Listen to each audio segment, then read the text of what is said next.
शादी के केवल 1 महीने बाद ही दहेज के लिए बहू और उसके मायके वालों को प्रताड़ित करने वाले नागपुर के डेकाटे परिवार के खिलाफ भंडारा पुलिस ने मामला दर्ज किया है। इसमें पति और ननद भी शामिल हैं।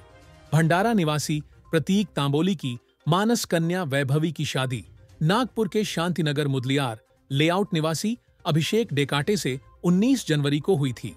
शादी से पहले बताया गया था कि लड़का कमा रहा है और उसकी सालाना आय 7 से 10 लाख रुपए है, लेकिन शादी के बाद पता चला कि अभिषेक का कोई रोजगार नहीं है। वह पूरी तरह अपने माता पिता पर निर्भर है और नशे की लत का शिकार है। फरेब का पता चलने पर जब वैभवी ने ससुराल वालों से सवाल किए तो उसका उत्पीड़न शुरू हो गया। मायके से पैसे लाने को कहा गया। यही नहीं, पति और ससुर ने स्वयं प्रतीक तांबोली से मिलकर 5 लाख रुपए की मांग की और धमकी दी कि हमारे नक्सलवादियों से संबंध है। अगर पैसे नहीं दिए और पुलिस में शिकायत की तो आपकी बेटी की जिम्मेदारी आपकी होगी। इसके बाद सास और ननद ने वैभवी के सोने के गहने छीन लिए और पिता से 5 लाख रुपए की मांग की। इस मामले में भंडारा पुलिस ने विभिन्न धाराओं के तहत मामला दर्ज किया है। दिनांक 28/5/2025 रोजी पोलीस स्टेशनला एक वैष्णवी अभिषेक डेकाटे, त्यांच्या वडिलांचं नाव प्रतीक तांबोळी, ती वैष्णवी प्रॉपर राहणारी भंडाऱ्याची आहे आणि तिचं लग्न 2025मध्ये जानेवारी 2025मध्ये नागपूर येथे डेकाटे कुटुंबामध्ये झालं होतं। परंतु लग्न झाल्यापासूनच तिला सासरच्या लोकांनी मानसिक शारीरिक छळ केल्याची त्यांनी तक्रार पोलीस स्टेशनला दिली होती। यापूर्वी भरोसा सेलला देखील आम्ही पाठवून त्यांचं दोन्ही पक्षांना बोलावून त्यांचं तिथे सेटलमेंट होण्याचा प्रयत्न केला होता, परंतु ते काही जमलं नाही। शेवटी 28 तारखेला तिने रिपोर्ट दिल्यामुळं आम्ही त्याच्यामध्ये सेक्शन 85 BNS आणि 351, 352, 35 BNS प्रमाणे असे गुन्हा दाखल केलेला आहे। त्यामध्ये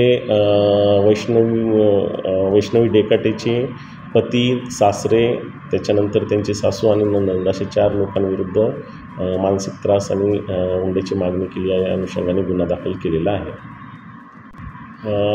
वैष्णवीचे कुटुंबे नागपूरमध्ये राहतात। त्यांनी त्यांच्या वडिलांनी तसा आरोप केला होता की यांचे नक्षल्यांशी संबंध आहेत, पण तसं अद्याप काही तपासामध्ये निष्पन्न झालेलं नाही।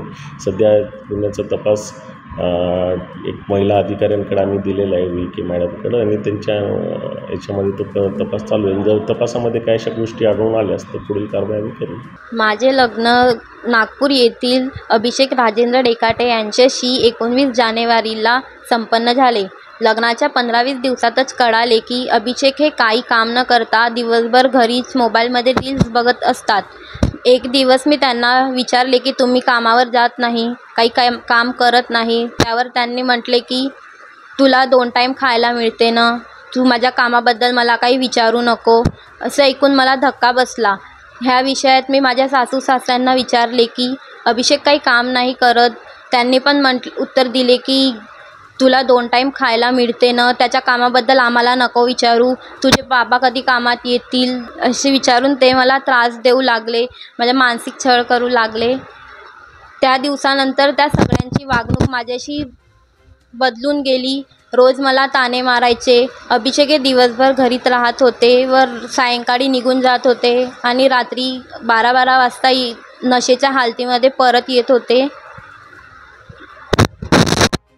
परत येऊन मी त्यांना विचारले की तुम्ही आधी सांगितले होते की तुम्ही निर्व्यसनी आहात, आध्यात्मिक आहात, माळा घालता गळ्यात। मग ते चिडून माझ्या अंगावर हात उचलायला लागले, मला मारहाण करायला लागले। याबद्दल मी माझ्या सासू सासऱ्यांना सांगितले असता त्यांनी म्हटले की तुला तर माहीत आहे ना, त्याचा स्वभाव तापट आहे, तू कशाला त्याच्या वाटेला जाते। या दरम्यान माझ्या सासूने आणि नणदनी माझे पूर्ण दागिने हिसकावून घेतले व आपल्याजवळ ठेवून घेतल्यावर म्हणाले की जा आपल्या पप्पाच्या घरून पैसे मागून आण, एवढ्याशे दागिने दिल्याने काही नाही होत।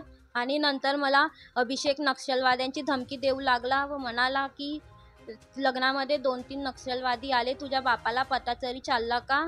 जर आमचं काही कमी जास्त होईल तर आमच्या मदतीला नक्षलवादी तयारच आहेत।